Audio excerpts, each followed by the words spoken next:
Ubtan, a traditional Ayurvedic skincare remedy, is an excellent choice for pre-bridal skincare.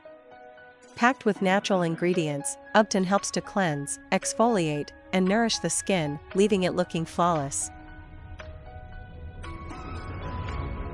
Today in this video, I will share how to make DIY ubtan powder.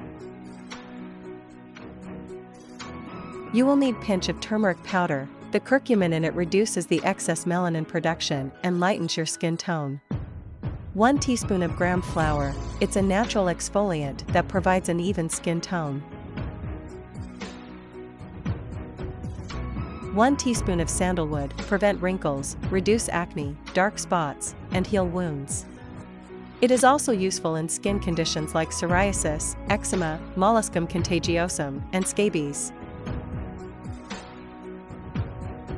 Pinch of saffron, exfoliation and dead skin cell elimination, cell regeneration, anti-inflammatory properties, hydration and moisturization, anti-aging advantages, brightening and even skin tone. Half teaspoon of neem powder, removes dark spots, acne scars, and blemishes. Heals infected skin, pimples, and rashes. Add some rose water in this paste. Mix these ingredients until to get smooth paste, apply on your face and neck and then rinse it off with plain water. These ubtan ingredients work together to brighten the complexion and reduce excessive facial hair naturally.